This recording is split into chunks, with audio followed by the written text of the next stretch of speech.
আসসালামু আলাইকুম। আশা করছি সবাই অনেক ভালো আছেন। সুপ্রিয় ডক্টর বৃন্দ, আপনারা ইতিমধ্যে জানেন যে এফসিপিএস পার্ট ওয়ানে একটা পরিবর্তন চলে আসছে।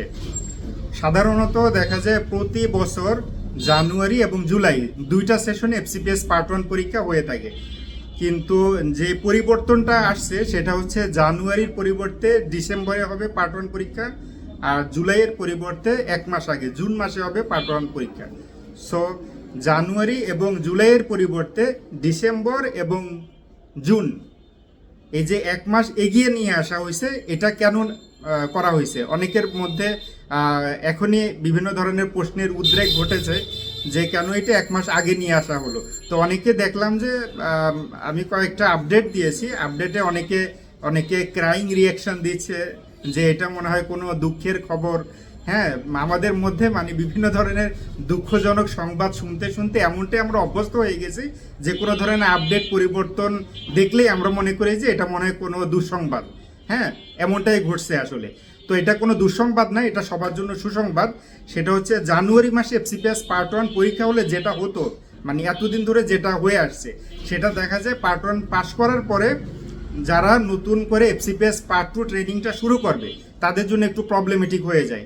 কারণ পার্ট ওয়ান পরীক্ষার রেজাল্ট হয়, রেজাল্ট হওয়ার পরে বিভিন্ন ধরনের ফর্মালিটি থাকে, ভেরিফিকেশন করা থেকে শুরু করে, ঠিক আছে, কনগ্রেচুলেশনস লেটার বা থ্যাঙ্কস লেটার আসে বিসিপিএস থেকে, বাংলাদেশ কলেজ অফ ফিজিশিয়ানস থেকে। So Bangladesh college of physicians and surgeons BCPS.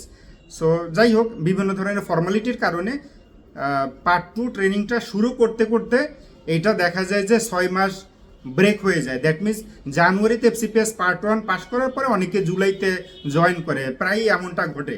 হ্যাঁ, অনেকে জয়েন করতে পারে, অনেকে সাথে সাথে জয়েন করতে পারে না। আবার জুলাইতেও এফসিপিএস পার্ট ওয়ান পাস করলে দেখা যায় যে জয়েন করতে করতে পরবর্তী বছরে হয়ে যায়। তো এই কারণে বিসিপিএসে একটা সুন্দর পরিবর্তন নিয়ে আসছে, যেটা হচ্ছে জানুয়ারির এফসিপিএস পার্ট ওয়ানটা ডিসেম্বরে হয়ে যাবে। তাহলে ডিসেম্বরে এফসিপিএস পার্ট ওয়ানটা পাস করে ফেললে খুব সুন্দরভাবে এক মাস হাতে সময় থাকে। তো এই এক মাসের ভিতরে যাবতীয় ফর্মালিটি সম্পন্ন করার পরে খুব সহজভাবে, সুন্দরভাবে এবং সব ফর্মালিটি সম্পূর্ণ করার মাধ্যমে খুব সহজভাবেই পরবর্তী মাসে এফসিপিএস পার্ট টু ট্রেনিংটা শুরু করতে পারবে।